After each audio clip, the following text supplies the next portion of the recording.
Selection हुआ था China में एशियन चैम्पियनशिप के लिए जी। जिसमें श्रीनगर में किराया के मकान पर सबको रखा, विद्या मंदिर में बच्चा को एडमिशन करवाया। उसके बाद में फिर भी यहाँ देखे कि बीच बीच में जो एनएस कॉलेज आके रग्बी खेला।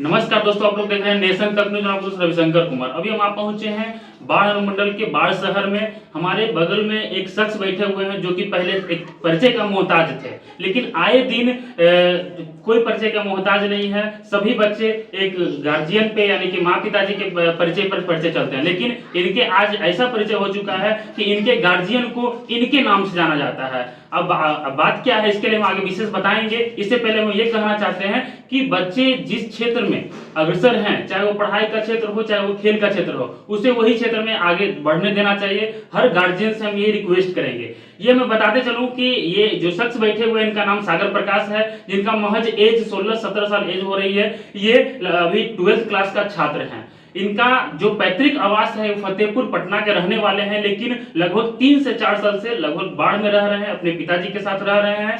इनके द्वारा जब मीडिया कर्मी के बीच बात किया गया तो काफी भावुक होकर कई मुद्दों पर, विभिन्न मुद्दों पर उन्होंने बहुत कुछ बताया।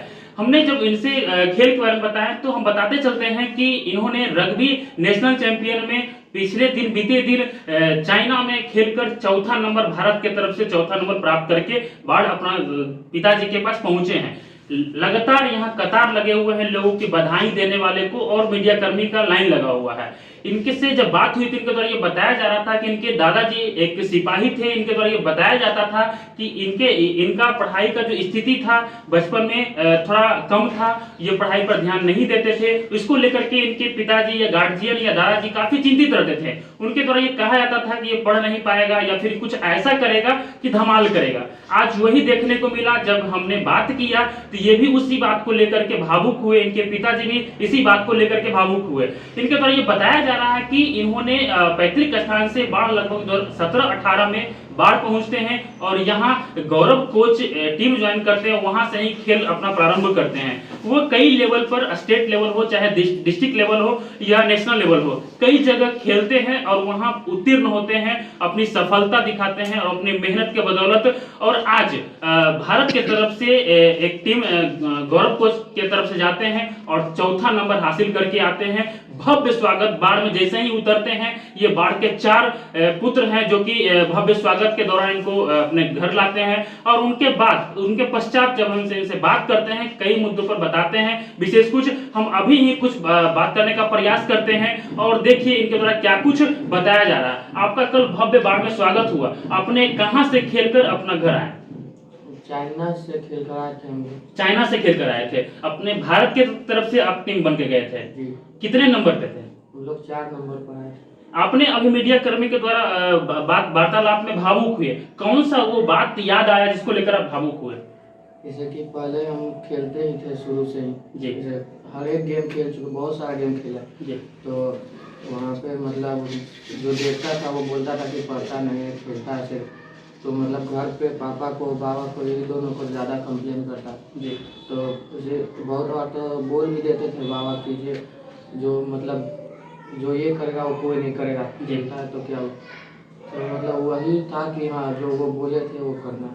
इनके द्वारा ये बताया जा रहा है कि ये बचपन में खेल पढ़ाई भी करते थे, उसके साथ खेल भी इनकी ज्यादा रुचि रहती थी। इसको लेकर के इनके घर में आस पास के लोग काफी शिकायतें करते थे, आपके बच्चे ये कर रहे हैं वो कर रहे हैं, जिसको लेकर के इनके दादाजी के द्वारा उनको कमिटमेंट दिया जाता था कि ये बच्चे ये करेंगे वो कोई नहीं करेंगे। आज वही बात सामने आ रही है, जिसको लेकर के काफी उत्साह में भी है और काफी भावुक है। इनके पिताजी उनसे बात करने का प्रयास करते हैं। क्या लग रहा है सागर प्रकाश जो बता रहा है, कहाँ तक की सच्चाई है? जी बिल्कुल सच्चाई है जी।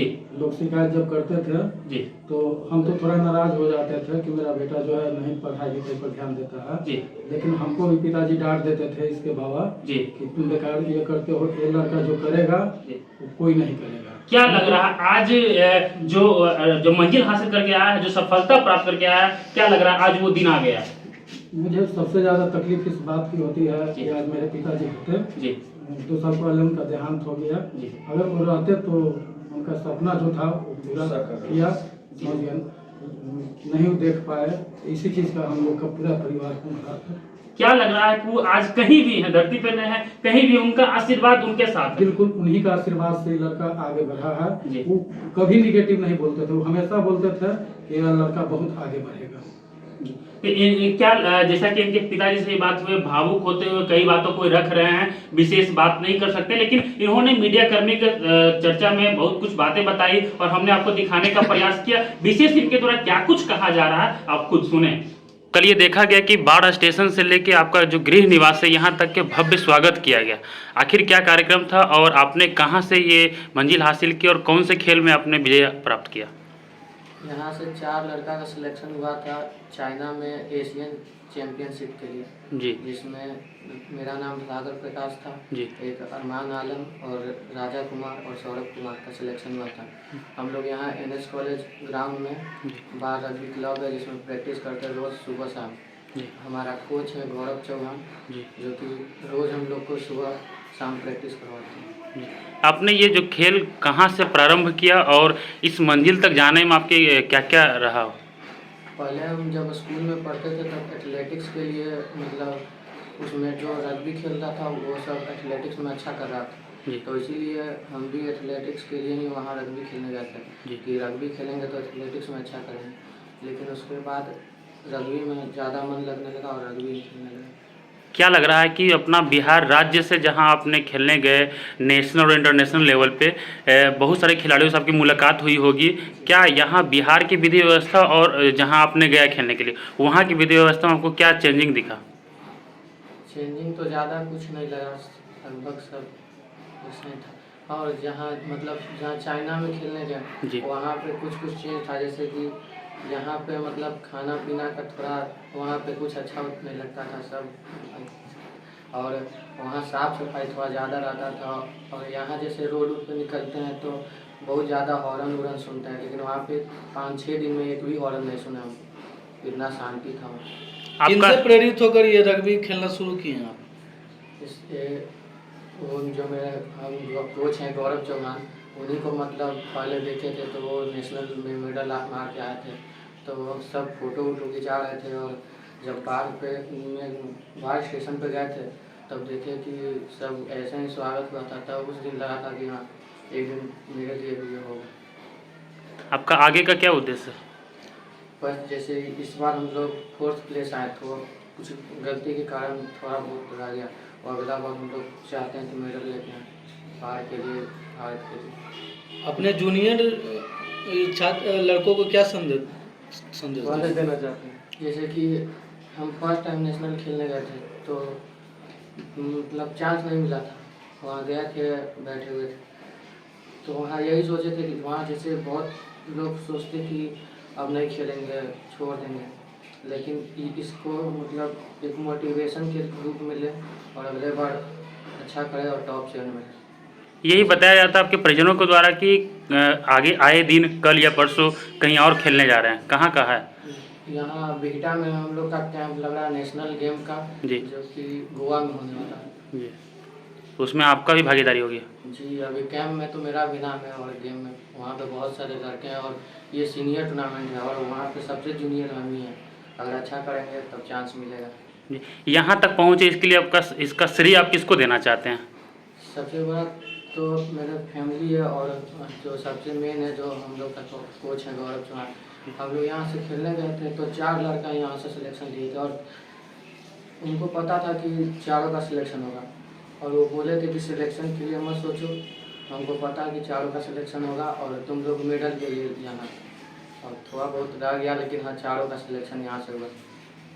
इससे पढ़ाई पर किसी प्रकार का वो तो नहीं लगा, प्रभाव तो नहीं पड़ रहा खेल को लेकर? प्रभाव नहीं पड़ा, जैसे कि हम उतना पढ़ाई पे मेरा शुरू से फोकस नहीं था। जैसे मेरे बाबा थे जो बोले थे कि कुछ न कुछ, जो सब बोलता था कि कुछ नहीं करेगा, बोले थे कि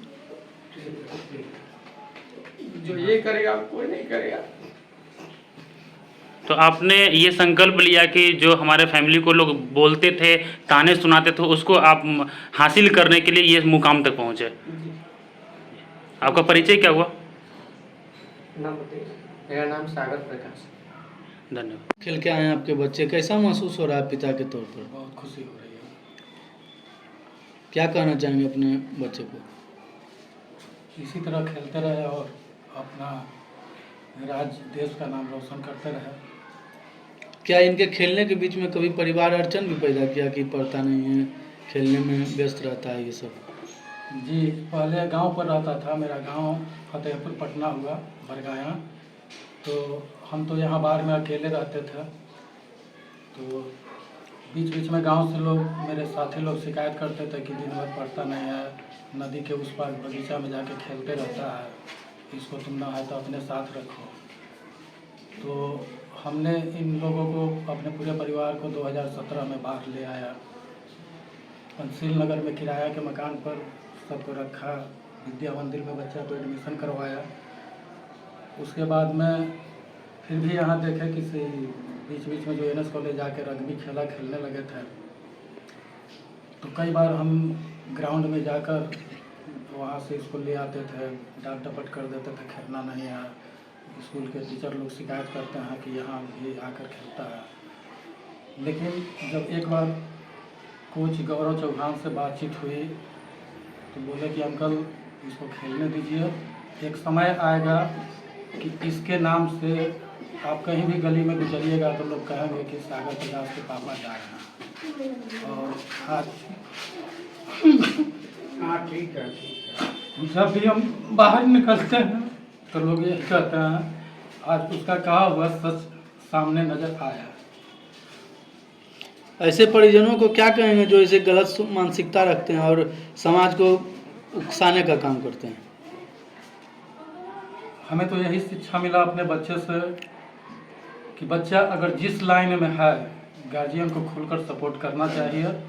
कोई ज़रूरी नहीं है कि बच्चा पढ़कर ही नौकरी ले सकता है। आज हमें विश्वास हो गया है कि जिस रास्ते पर यह है, बहुत खुशी हो रही है। ठीक।